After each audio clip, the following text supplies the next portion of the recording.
Hi, everyone, and welcome to the Prime Use series of interviews with top business and technology experts. I'm Dana Kohut, and in this interview episode, I had a huge pleasure to sit and talk with Lisa Shissler-Smith, engineering manager at Netflix.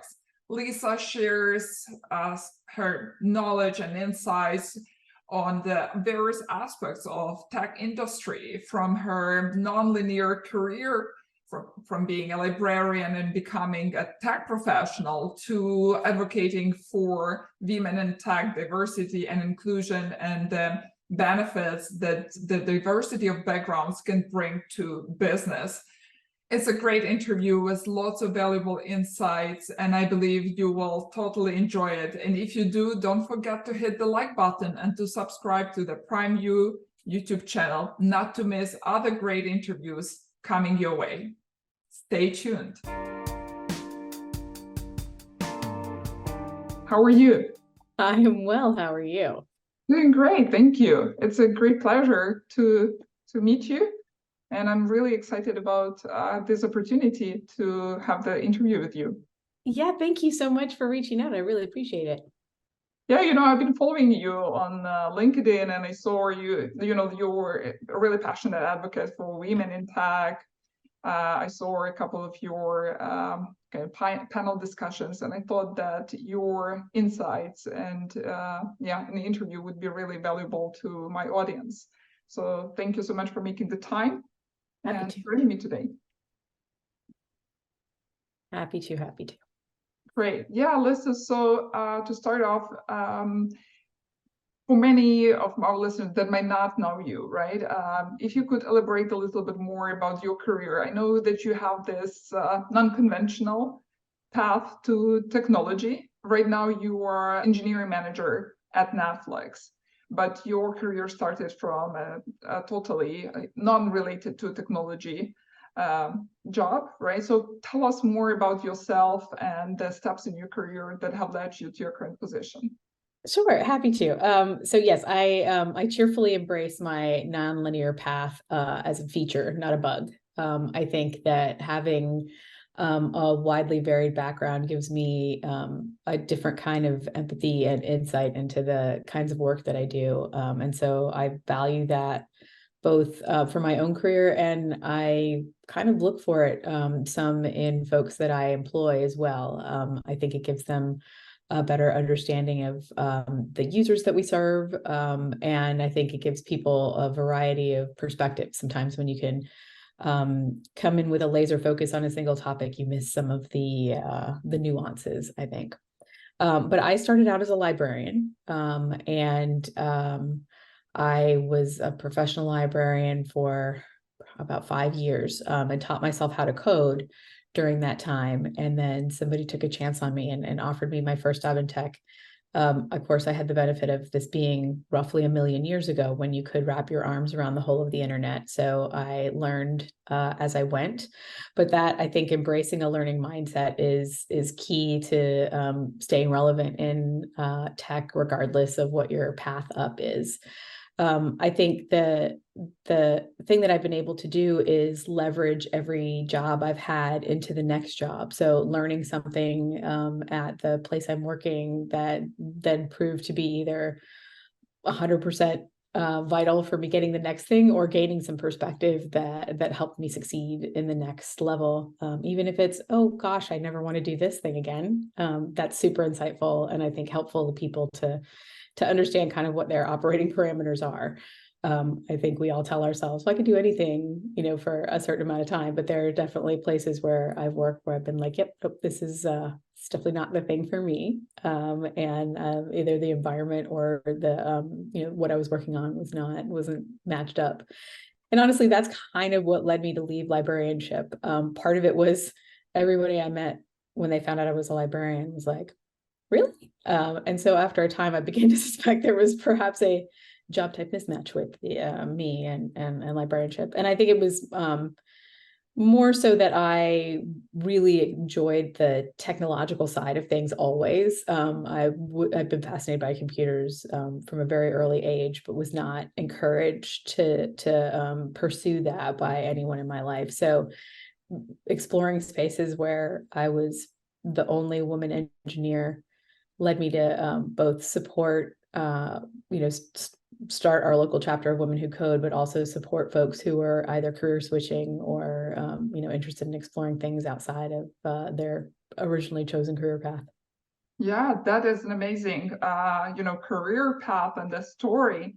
And I really like the point that you said about embracing the learning mindset, right? This is something that you should not settle down for something that you might not completely be happy with, even though that.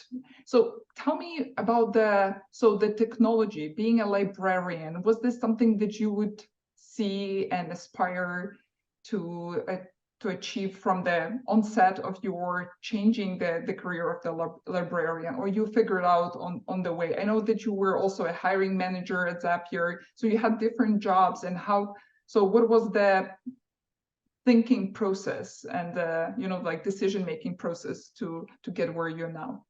So when I went to library school, I took all of the classes in information science, but at the time it wasn't the accredited degree. And I figured if I was spending all the money on a graduate degree, that I should get the one that had the governing body accreditation behind it. So I pursued library science. My aunt was a librarian, and I admired her very much. And honestly, I really like that. Like, I'm a helper in general. I like helping people. And this was a way to work in a helping profession that wasn't, like a service industry type of profession. Or my mother was a nurse, very much of a helping profession, but like not a place where I had a lot of interest. So I've always had the unifying thread of bringing people and information together. It's still what I do at the heart of my job. And so it was sort of easy to follow a track of like, well, I would really like to do that, but in a harder technological sense. Like, I'd like to write code and build websites and bring people and display the information in a way that helps them get to what they want. And that was an easy mind shift for me. When I was a librarian, the parts of my job that I took the most pleasure in were helping other humans. So when my time at the reference desk was amongst my happiest times. And I figured, it was that having conversations with people about what they were working on and helping them find the things they needed. One of my jobs in librarianship was working in a special collection that was closed, and the only people who could enter the stacks were the librarians. And so I had to talk with the people that I was working with to help them understand, to help me understand the context of what they were working on, so that when I went back to the stacks, I could find the things that were sort of adjacent to the piece of material they had requested and bring that to them too, and hopefully shorten their discovery process. Or I worked with people who were researching very esoteric subjects, and the more I knew about it, the more I could weave those threads together and help them find all of the unifying pieces that we had in our collection that would help them. So I always liked that problem solving part of it, and talking to people and understanding. And really, the reference interview is very much like user exploration and understanding the parameters of an application that you're building. You have to understand what their needs are, what their goals are, what their objectives are. And so being able to hone that technique and really, find that was the part that I found most interesting, led me into, working on products that I could, manifest that for people, not just bring them things for them to work on, but here's a place where you can go and find all the information you need, or here's a place you can go that has the building blocks for the project that you need to work on. That is fascinating story. And it's like, the practical implication of your the love, as you put this, love to help other people, right? So you have found the practical application for this kind of passion, and that is absolutely fascinating. Lisa, right now you are leading the engineering teams and at one of the largest and world-known company, Netflix, right? Tell us more about what specific projects you're working on, and maybe how do you identify the strategy for deploying the projects, right? Sure. Supervising it through the whole life cycle. Absolutely. So actually, it's interesting that you mentioned lifecycle. I just recently changed teams. I've been with my new team for about 3 weeks now. And our team is called Technology Lifecycle Innovation. And basically our whole mandate is to examine the products and processes that we use internally at Netflix and that, you know, are on the streaming path, basically that are leveraging the enjoyment and entertainment that you get out of Netflix. And making sure that they are either soundly invested in and sustainable from an engineering perspective, or supplying that tooling and making sure that they are sustainable or getting rid of them. And so we are really great at launching. We are terrible at deciding when a thing no longer serves us. And so examining that from a holistic perspective and using the opportunity of tech debt as innovation rather than, oh, we have to continue to work on this legacy system that drags us down and nobody wants to touch and everybody hates and is, you know, a veritable, like, you know, constellation of issues that we have to deal with, rather than just suffering through that, thinking about what are the opportunities that we could leverage here to either make our systems stronger or more resilient, or figure out a new approach. Sometimes it's that unexamined area that has the richest possibility for bringing us something new and exciting.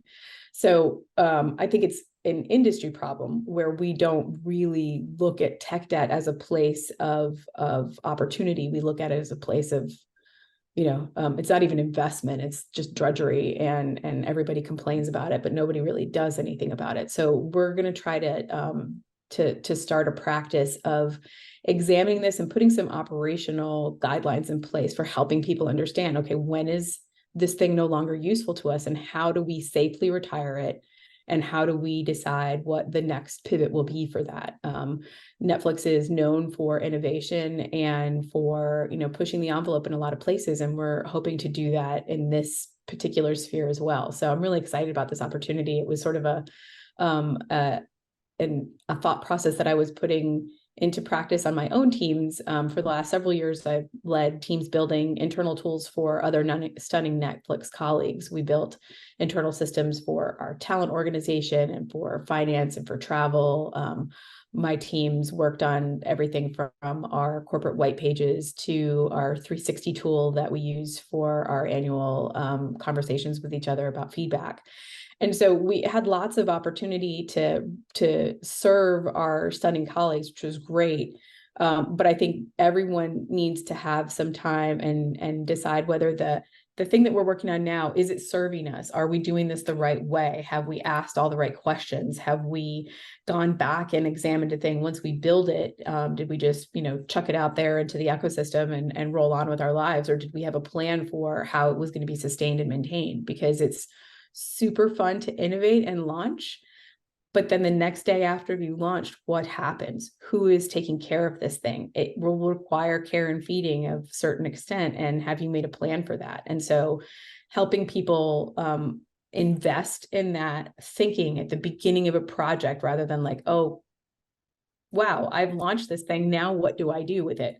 So I had been doing that a lot on my internal team, and in the course of you know, finding pockets of this similar thinking around Netflix, I met the person who is my new boss, and he told me about this exciting new team that he was setting up and said, might you be interested in leading it? And I was like, heck yeah, this sounds exactly like the thing that I enjoy doing most. Sustainability is key now. We can't constantly push the envelope like 24/7. I'm a big Formula One racing fan, and even the cars need pit stops. You have to stop. You can't drive at 200 miles an hour, you know, constantly. There are places where you go slower, and there are places where you stop and you look at what you've done and you make sure that the investment is sound and that you can keep going. So that's definitely the focus. Tech debt as innovation is our rallying cry, and we're really excited to help the rest of our colleagues find that balance between, you know, incorporating the new and making sure that what we already have is hanging on for the long haul and still serving us.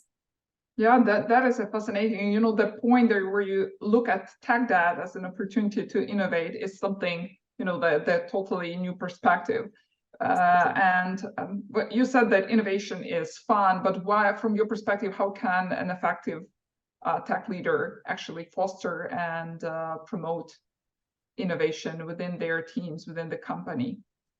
I think it's all recipe that I think honestly, I've been wildly fortunate to hire and work with some of the most gifted software engineers I've ever known. And so I think bringing in a mix of perspectives and having people play to their strengths is definitely, a good recipe, but also recognizing where the team has the deeper context that is needed to solve some of these problems. My job as an engineering manager, we joke about it sometimes, like it's 98% asking people if they've talked to other people, but it really is providing that connective tissue and giving everyone the right context that they need to be able to make the best decisions to move forward. And part of what Netflix embraces an attitude, and one of our core values is freedom and responsibility. And so it's that, like, you could do literally anything, but the responsibility part kicks in when you stop and think about what are the implications of the thing that you're working on.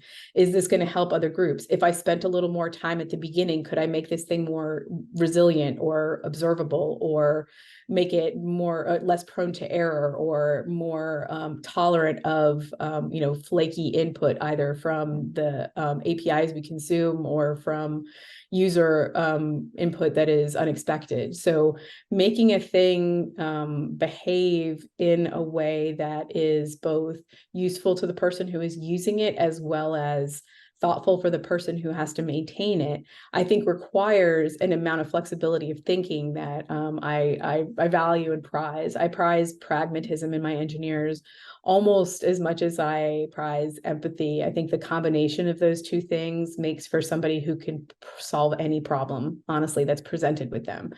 I think pragmatism is super important because it's very easy, when you know a way to do a thing, to apply that to every situation that comes up in front of you, but it might not always be the right answer. Just because we can doesn't necessarily mean that we should. So, like, stop for a second and let's think about what the follow-on for that is. This might seem expedient in the moment, but what are the implications of this choice? And if we stopped and thought and planned for a little bit at the beginning, would it save us time at the end? I joined the team, and our sole metric for success was speed, which was fine at a certain point in time. But as we then matured enough to a place where it was like, I feel like we've rebuilt this tool 3, now maybe 4 times, that feels like we're not spending and investing our time wisely. If we stopped and examined where the failure places had been, or where the pain points were, or why we're doing this again, and really ask those questions now, we could probably build this one more time and then not have to do it again. And isn't that more fun than coming back to the same thing over and over again? So, like, shifting that mindset of like, got to get it out the door as fast as possible, to like, how do we get it to a place where our user base can rely on this thing and not have to feel like, oh gosh, I have to use this tool and I'm not happy about it, but it's the only opportunity that I have to be able to do this thing. Like, we provided services to book your seat on the Netflix airplane, the shuttle that runs between the two main corporate offices. And reliability is obviously key. Like, if you've done this thing and you show up at the hangar, you expect to have a seat. And that was not always 100% the case. And that did not lead to some great outcomes when people's seats vanished as they were on their way to the hangar, or, people did not know what the next thing was going to be that happened. And we wanted to make sure that experience became less haphazard and more resilient. And we were able to give them that confidence.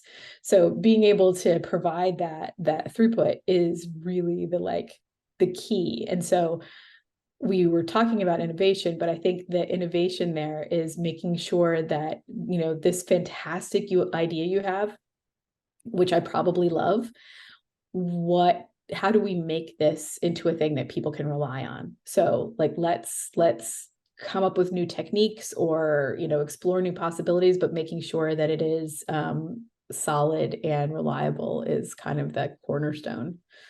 Yeah, Lisa, the 2 metrics that you have mentioned at the beginning, right? You said about that pragmatism and empathy of the new project, of the new idea. If those 2, one is missing, it's absolutely not yes. worth, absolutely yes.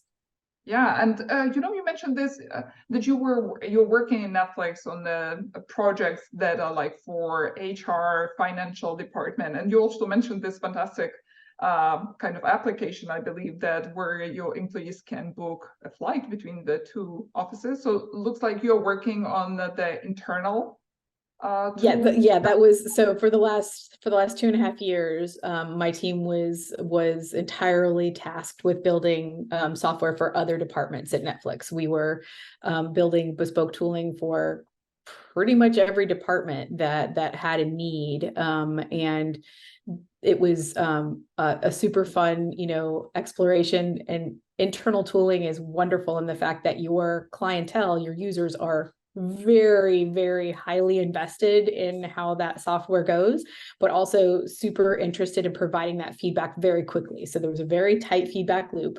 You never put a feature in there that you were like, I wonder what people think about this, because you would get immediate feedback, and that was super helpful.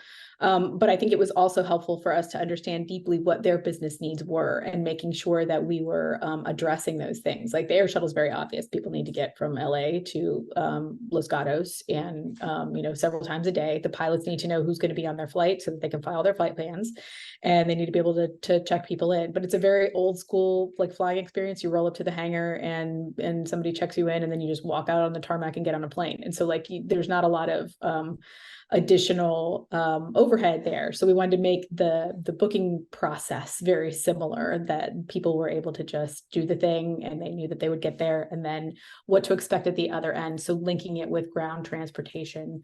And this was actually my peer team that worked on this, but the thinking behind how we approached this was very much the same as we would use for all of our applications, understanding deeply what the user need is, what the Netflix team needed out of this application, and how would it go forward? How do people, use it on an ongoing basis, and what are the places where we can make improvements? Like integrating the ground shuttle was an important way for people to, okay, now I've landed in Burbank.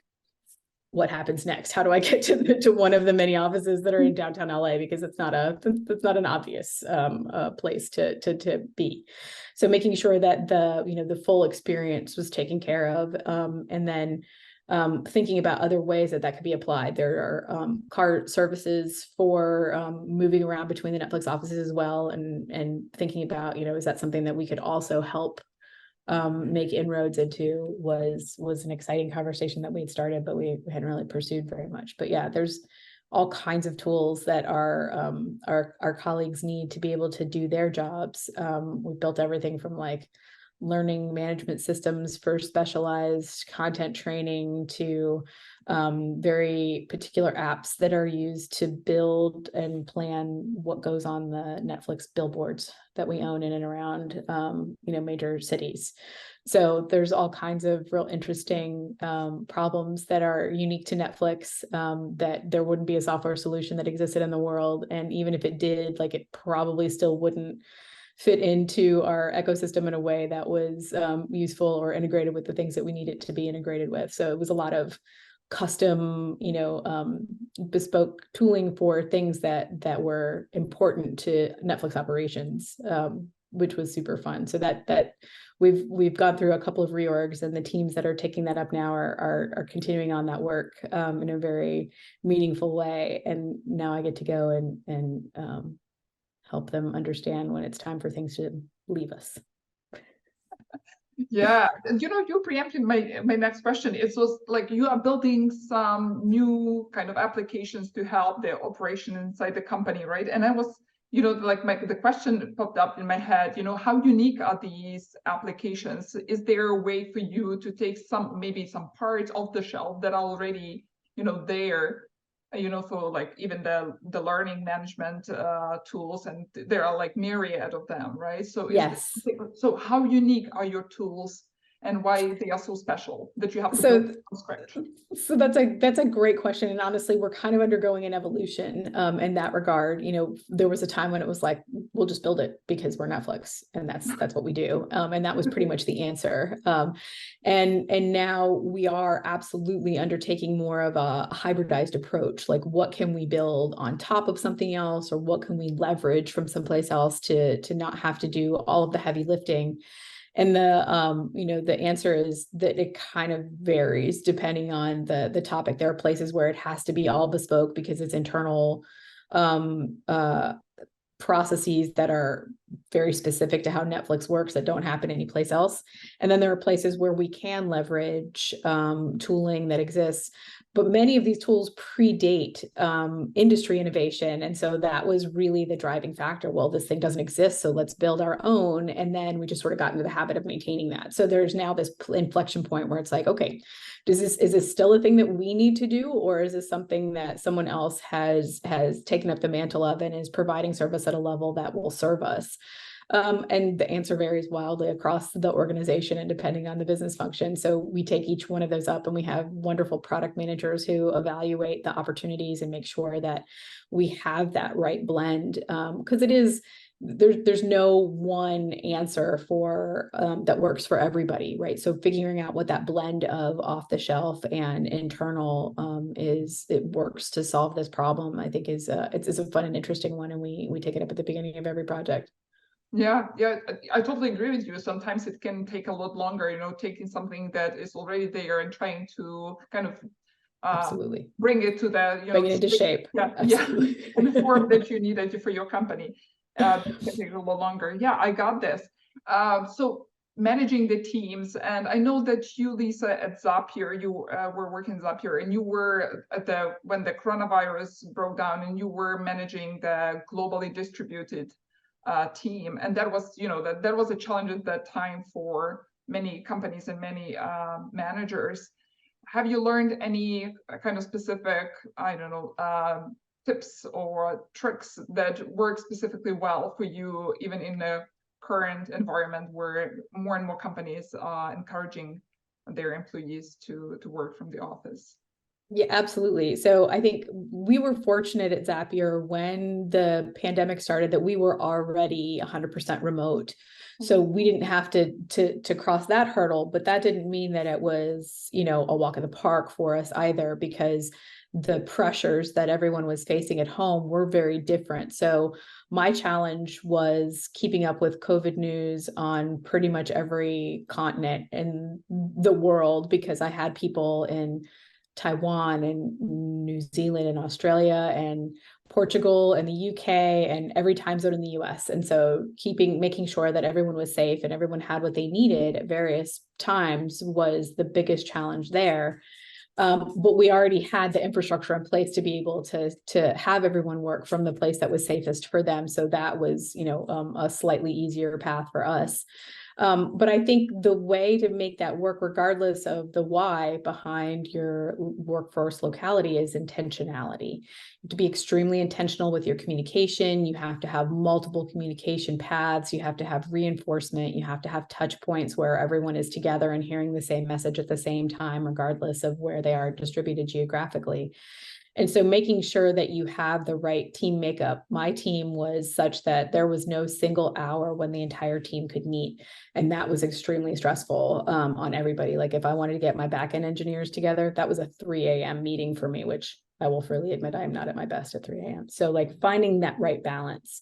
A constant refrain that my bosses heard from me while I was there was, just because we're a global company doesn't mean that every team needs to have a global distribution. There are times when that makes sense, like support following the sun. That's a perfect model. But for software engineering teams, perhaps we do not need to be this distributed. But I think it also gave us the opportunity to plan our work in a real flexible fashion. Like it was a bit of a lift for the two of them, but my front end engineers were able to develop, almost a 24-hour continuous cycle of work, because one person was, completely diametrically opposed on the globe to the other. And so they were able to, like, during my day, I'm going to do these things and pass them off to you. And then during your day, you'll do these things. And they were able to keep a pretty good cycle going. But it was tough to get the team together for team bonding and again, that innovative spirit where we bounce ideas off each other. We would have had an annual all hands meeting where the entire global team got together. And then on the offset, we would have an engineering all hands where we were together, but COVID sort of nixed those. So we had, we did our best with programming that we were able to provide and send food and drinks to people around the world. And and keep everybody happy. But it's I think the planning aspect and making sure that everybody has the communication that they need in the style that suits them best. So like not everybody is great innovating on the spot. Some people need a little more time to plan and absorb the information that they're going to leverage for that. Some people enjoy that like whiteboard, let's get into it. So making sure that we had all the different kinds of tooling that we needed and the kinds of opportunity to be able to spend that time. And I think, again, my job as manager is to make sure that the individuals on the team have what they need to be their best selves while they're working. So the fact that I was able to give everybody that space where they had what they needed and there were no obstacles in their way, then let them focus on the work at hand rather than worrying about the operational aspects of like, oh, I have to do this thing. So I'm there to like clean that stuff out of the way, go to meetings to get the context to bring back to you so you don't have to go to meetings, and make sure that you have all the tools to help you, leverage that into success, and checking on it continually to make sure that that's true. COVID put a lot of pressure on a lot of people in a lot of different ways, and making sure that they knew that it was okay. We had the great privilege of working literally whenever we wanted to. So like if you were in a groove at 2 a.m., awesome, great, fantastic, do the thing you need to do. If you want to take the week off to just not think about anything structured, awesome. If you want to dive into your work and not think about anything else in the world, awesome. I'm here for that too. But like, let's find that place that works for you, making sure that the team has your back so that you can do that, and setting up systems so that you can, work when is the most beneficial to you. Selfishly, if I break the human now, I don't get them later to work on things. So it's in my best interest to make sure that they have what they need to be able to be productive. So like, there is definitely an aspect to that of like, well, now I get what I need too, but also it doesn't serve me if people are, suffering under conditions that are not optimal for them to live or work. So I do my very best. I'm nobody's mom, obviously. I am many people's moms, but not any of those people that work for me. So like, I'm not going to come in there and help them adult, but I'm also going to make sure that they have all of the things they need so that they don't have to worry about like the sort of administrivia of their lives. Yeah, those are great, points, Lisa, and I totally love them. Like I like the part about the tooling. You make sure that they have all the tools, to perform their job. You provide them with the space, right? So you decide on the time, right, when it works best for you. At the same time, they know that they can rely on you, right? So you want to make sure that they are their best, right, Absolutely. to show up for work and complete it. I totally love it. Thank you for sharing this insight. That's a valuable one. Making a little bit of a shift, right, of our discussion, I have noticed that you are a senior director for an organization called Women Who Code. And I can see throughout all your posts and your, social appearances where you are active advocate for women in tech. And this trend has been there for a while now, and there are many companies that have, diversity and inclusion departments. They all claim to be working really hard, but we can still see there is plenty of room for improvement. From your perspective, why is it important not only for women to become integral part of the tech industry, but also for organization? What kind of value women and different voices can bring to the tech industry as a whole? Such a great question. So this is definitely a place where I apply my passion. It started from a place of, again, probably selfishness. I was the only woman engineer wherever I worked, and it was very isolating. And I figured if that was the case for me, that it was likely the case for many others. So I had reached out to the national network. They were like, there's a network near you. And I was like, there isn't a network near me. And they said, you should start one. So I did. It wasn't a very long and involved process. But I think the benefit that I got from it was, I just had the first meeting. 40 or 50 people showed up, and I was like, okay, great. We're all friends now. We're going to hang out together. And it gave us a place where we could feel safe and we could ask questions. We got people into code school. We got people through code school. We got people jobs, their first jobs in technology. We got people promotions. We had salary negotiation workshops. So people were equipped to ask for the, advocate for themselves and ask for the compensation they were due.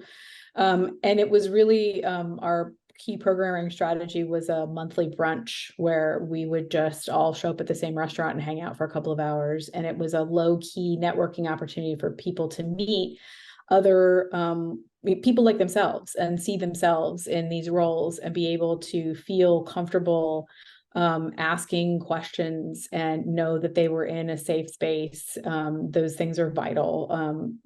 Women tend to leave the profession at a rate twice as high as men at about the 10-year mark, which everyone attributes to, oh, women going and starting their families. But it's mostly because they don't feel like they have a space that they can be productive or successful anymore.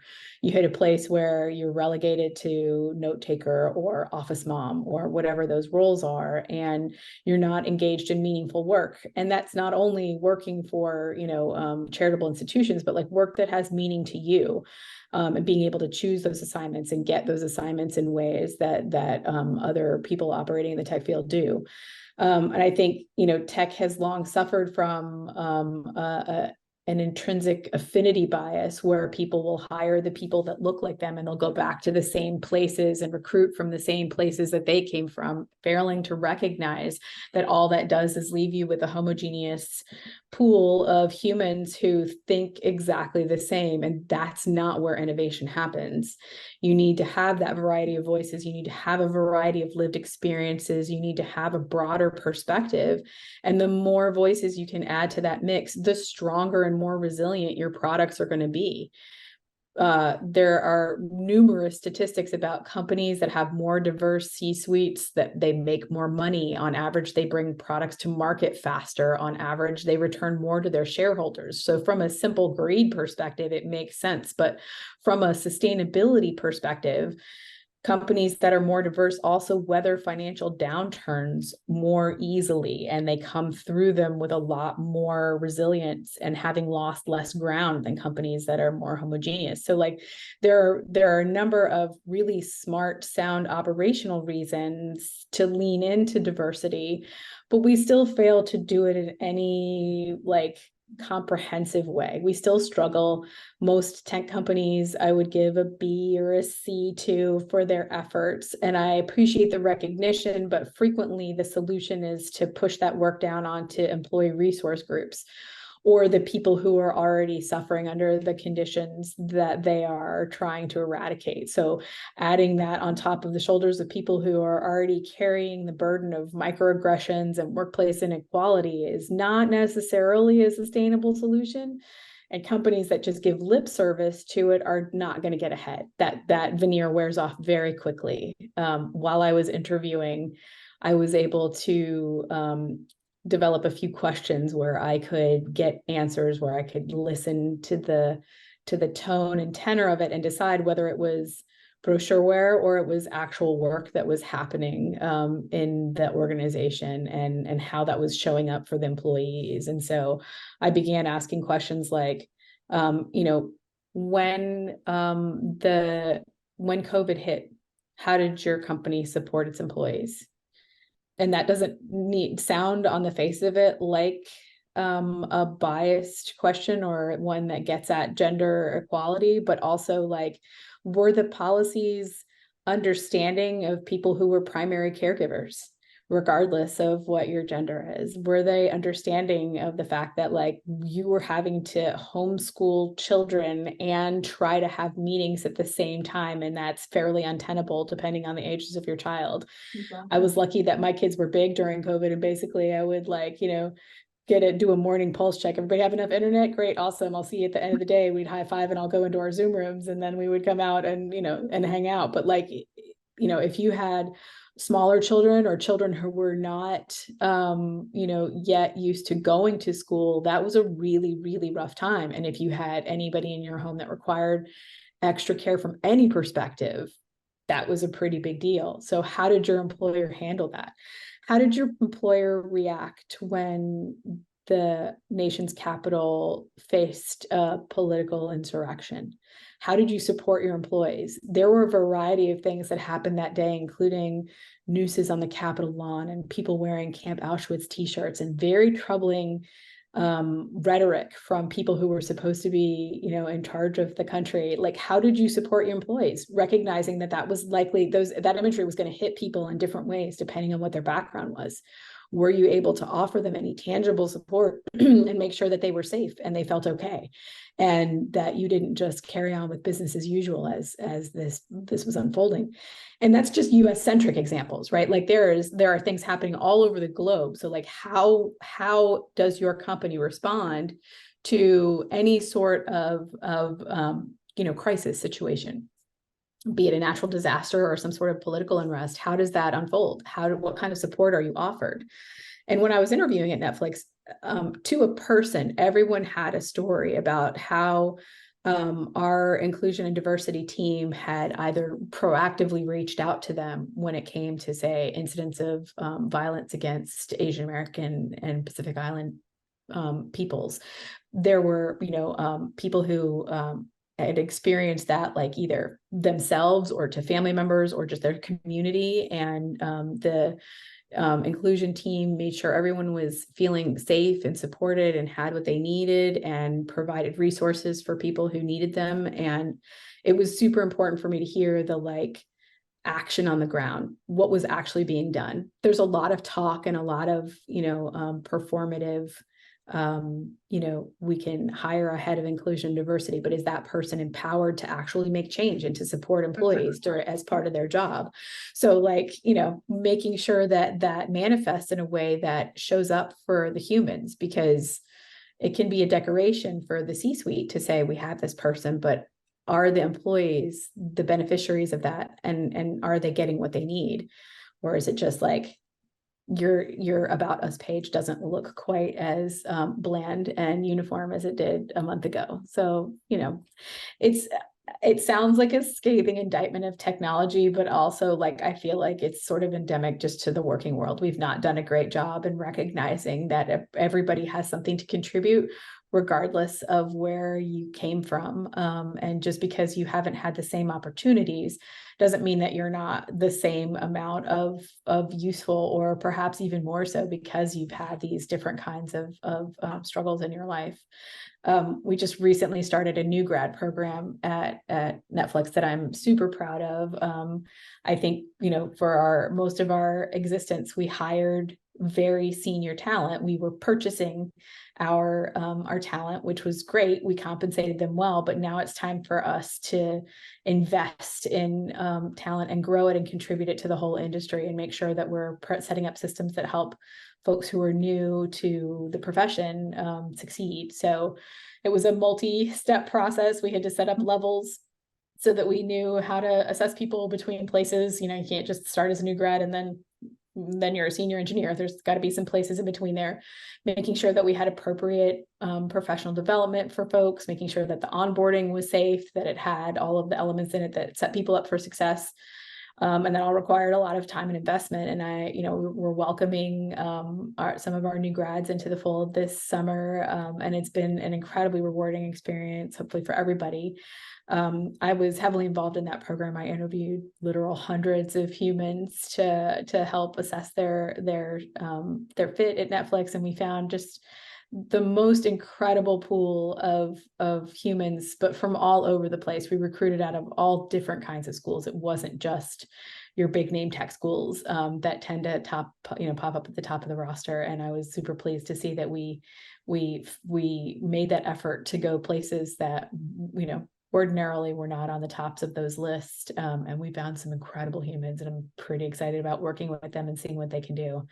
The interview process alone was like, I feel like I need to go out and get 4 more degrees just to keep up with you humans. You're extraordinary. And I don't know where you find the time to, sleep in and amongst all these things that you're telling me that you're doing. Answers, maybe they didn't, I don't know. But also the energy that they're bringing and the fresh perspective, I think, is going to help us answer a lot of these questions that we're tasked with now. Like, what does this thing do? Why are we using it still? That's great. If we can answer those questions, that's probably the first step into deciding is it's still serving us. And if we can't, we need to dig into that.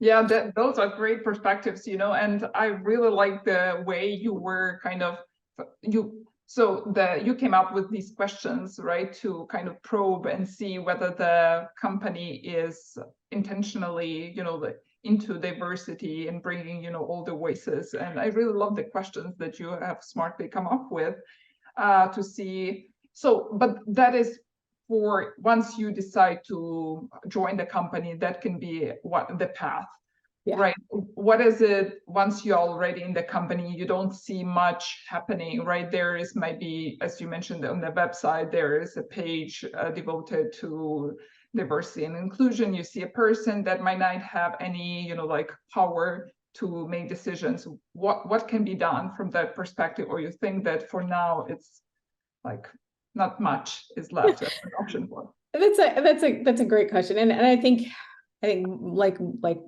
much in life, it's a very conditional sentiment, and you have to decide how much energy you're willing to put into it.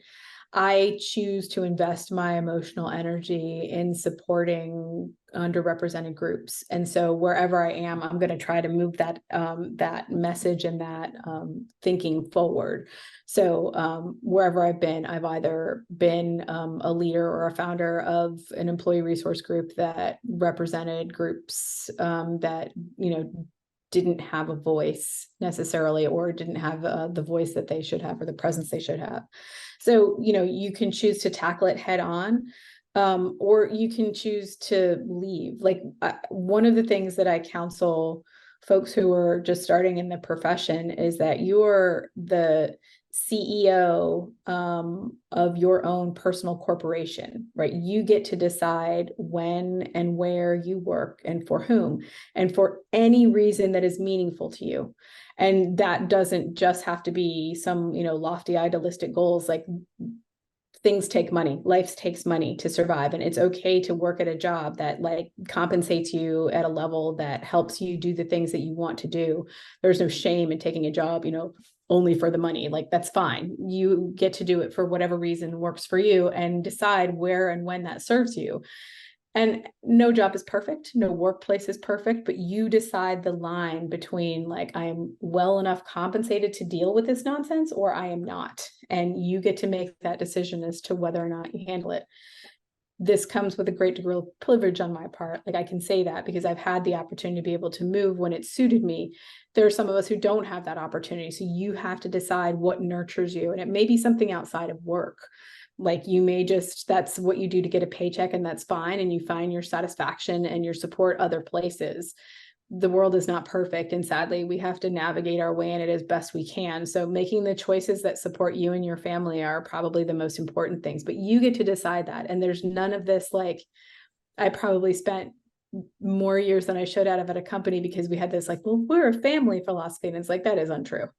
The company will always make the choices that are in its best interest. And so you do the same for yourself. Like they're not going to hesitate. If there's a cost cutting measure that will serve them, that means your job is gone.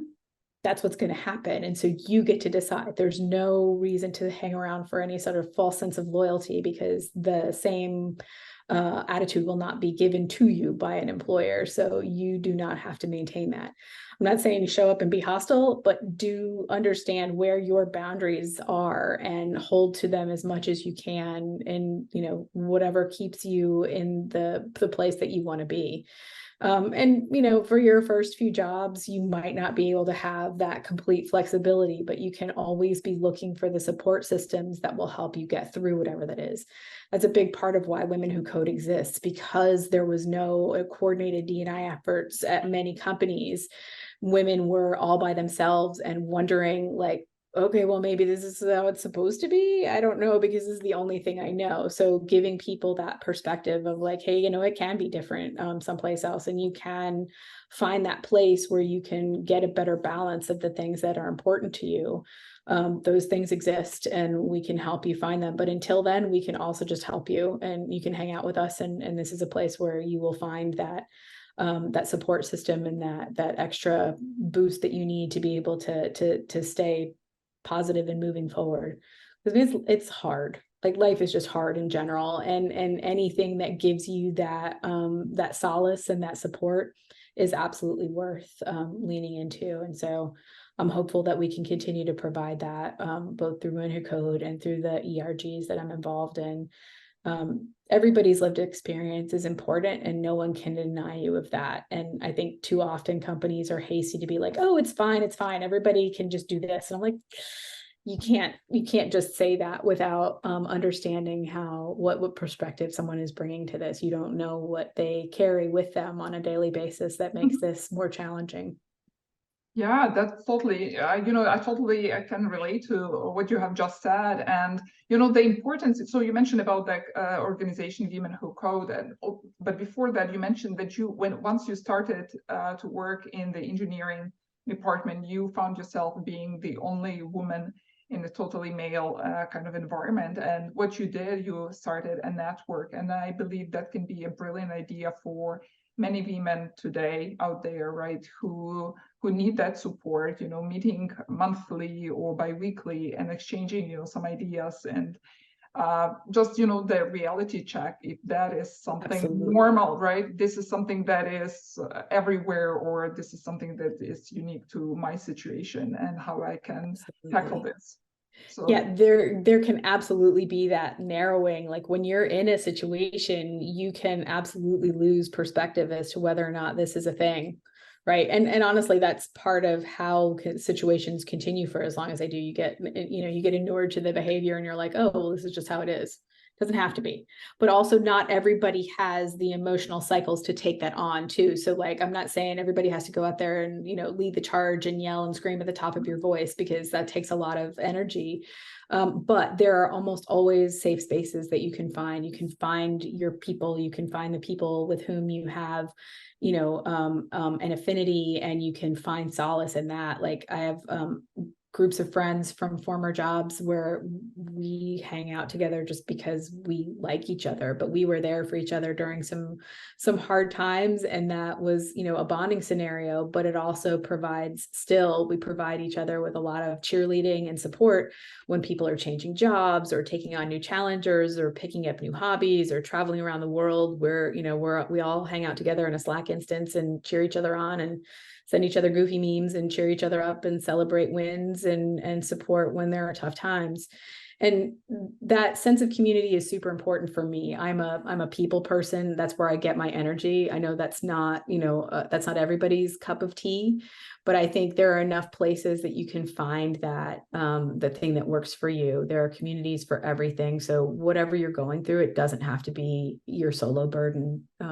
It might feel like it takes extra energy to invest in that, but also it returns investments pretty quickly and pretty consistently and over a longer period of time than whatever struggle you're going through at the moment. Yeah, totally agree with you. That is super important. Then I know that you have this special advice on networking. I've been like researching, watching extra carefully the videos and the panel discussion with you, and it's so it does, I can relate to that, right? Network is important, and you brilliantly put that, right? If you're not super comfortable with that, just like ask questions, listen, right, and you will get some useful information. At the same time, you can, establish some connection that can turn out into new job opportunity, or I don't know, new project, interesting project in the future. You never know, which is a brilliant idea. Yeah. So Lisa, you have great ideas about the hiring, the applying for jobs, right? And I've been interviewing Lisa Hebert. She is I believe she's engineering manager at Fairwinds. And what she said, it's like exactly the same thing that I heard from you, that very often women tend not to apply for jobs if they don't, have all the 10 requirements, right? That tick in front of all the 10 requirements that are out there. That is not the case very often for men. If they can see that they have at least 5 skills required, they would feel comfortable applying. So what from your perspective, what can be done, right? Do we have to kind of educate women, hey, feel more comfortable applying, or that should be done from the other side, like for companies simplify the job descriptions, put only the, the key skills that you're looking for. So from your perspective, what could be done to make sure that more women are feeling comfortable applying for tech jobs? It's a combination of both of those things. And I'm working on both ends of the spectrum to help people. So I go out and I talk to people who are either career switching or, working on their development, or, just our women who code groups. And I'm like, if anything about that job resonates with you, apply for it. What's the literal worst that can happen? You don't hear back. You're not out anything, but you don't know what that right combination of things is, or what that hiring manager is looking for necessarily in that laundry list of requirements that no single human could ever fulfill. So they're ridiculous. I'm not saying go apply for senior positions when you've just graduated, try to gauge that level, the gap there, but also like if you have some things that you can bring to that, you can show tangible effort in those areas, apply for that job, apply for it. There is no risk in applying for it. It does take an amount of energy, and I will acknowledge that it's not, free, but also it's very low cost, and it's a great way to get in practice of it. The only way we get better at a thing is by doing it. And you're going to suck at things to start off with. That's just the way it is. You got to suck at something before you get good at it. So just keep applying, keep interviewing, keep practicing that. And for companies, I go around and talk to them and tell them to stop it. Like, it's pure nonsense. You're not doing yourself a service by packing these job announcements with impossible standards that you can hit. You're never going to find the perfect human, and you are going to miss some incredible humans by winnowing that down to some impossible list of standards that doesn't exist.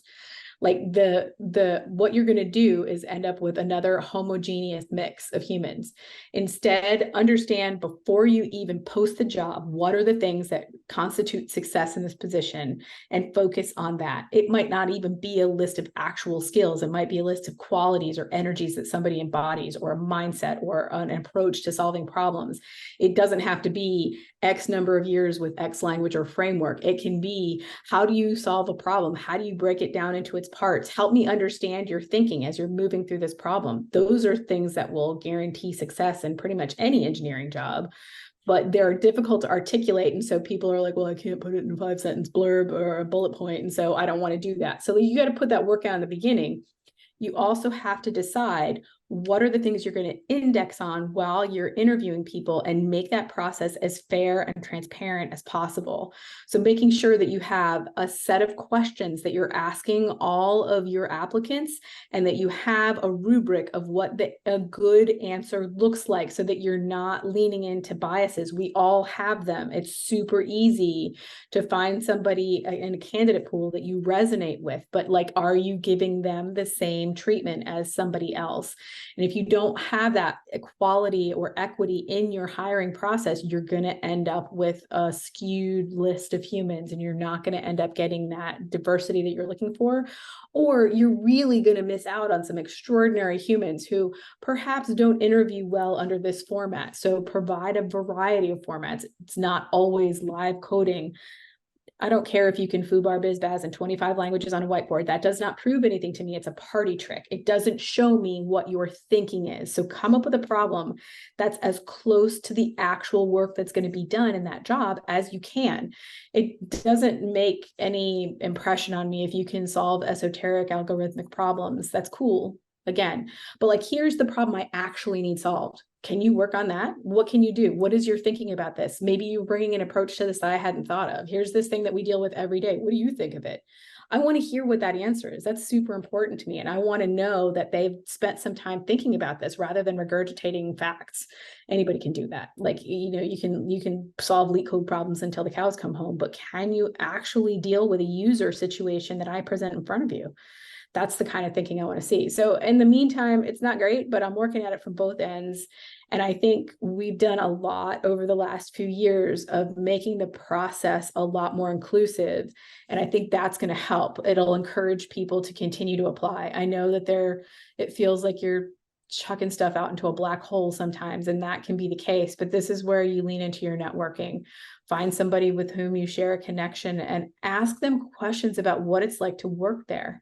They may or may not be able to offer you a referral, but you'll get some insight into what that is. And I found people to be incredibly generous with their time. If you ask them a well-directed question, they will respond and give you an answer. And you can use that to, refine your ideas, and you can use that to bring new opportunities to your spectrum of the places that you're looking. It's really, sadly, it's a numbers game. So the more you do it, the more opportunity you'll have, and that will feed on itself. And then after a while, people will come recruiting you, and you don't have to put that energy in, but you got to invest at the beginning.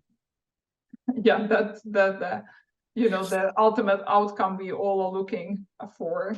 Yeah, and I really like the part about the intentional, the recruiting part, right? The intentional kind of creating the scenario, right, where you can see people, the critical thinking and the problem solving, not just coming up with some standardized list of questions where you asking every candidate, right, that caught your attention. And as you said, you can end up bringing all the people with a similar mindset, right? Like in diversity. Those are great points, Lisa. My last question is about the books and resources, and maybe some mentors that have influenced, that possibly influenced you, and that you would be willing to share with our audience. Absolutely. So I find the Pragmatic Programmer to be an extraordinary resource. It is a little bit older book, but it has some really good, like, just life philosophy tips in it. And because I value pragmatism so highly, this book very much spoke to me, but it's easily consumable. The author is an approachable human as well, and will answer questions. And I think that one's one of my favorite ones. Books about programming languages can be very dated very quickly, but this is a sort of a conceptual framework that I think endures, and I like that one. As for resources online, Women Who Code provides just a myriad of subject-specific, like, things that you can use to skill up, or things that you can use to get an idea of, like, what's everybody talking about this generative AI stuff? I don't know what that is. And so there's lots of really great resources there. And the conferences are a great opportunity to both learn things and network. And are very accessible. And most of the programming is now sort of hybridized. Even if the network is not physically near you, there's programming that you can participate in, which I think, levels that playing field too. You don't have to travel to do some of these things. And definitely look for local networks on any sort of level, things that are useful to you in terms of education or community. Around me, we have All Things Open, which is an annual conference on open source, and that's a great resource. It's very low cost to attend, and frequently there are scholarships, but it also provides an opportunity for you to practice your networking. And the vendor floor is a very open place where you can talk to pretty much anybody at any company you see, and have some of that real world contact. That's super important. And then I'm also a part of the RAND's leadership Slack that's around Michael Lopp's works in engineering management. So if you're an aspiring manager, I've met the most incredible people there, including Elisa. She and I meet on a regular basis because she is a wonderful compatriot. Actually had a friend hook me up with somebody that I was going to ask about coaching or mentorship, and they ended up just being a friend. And so via the RAND's leadership Slack, I've been on podcasts, and I've met people, and I've gotten job opportunities, and I've been able to talk to people who were interested in working with me. I've been able to talk to people who I was interested in working with, and met people from all around the world, and learned all sorts of different approaches to management, and also just sort of like the variety of opportunities that there are throughout the profession to be able to apply your trade and learn more and grow. And so that's a wonderful resource. Everyone there is extremely generous with their time as well, and you'll find just like a wealth of resources. You just do a search in the archives. There's all kinds of guides and tips and writings and thought leadership on a variety of topics, not to mention, the books that Michael puts out are extraordinary as well. So it's a really great focused community that's brought me a lot of professional and community opportunity. Wow, that's a phenomenal, the idea, right, to join the networks and that might help you accelerating your career and professional growth. Lisa, thank you so much for sharing the insights, thanks for your time, right, and for being so open in sharing your experiences and your expertise. I really value your perspectives and believe they will bring a lot of value to our listeners. Thank you so much for the opportunity. I really enjoyed my time today. Yeah, it's been my pleasure. Thank you.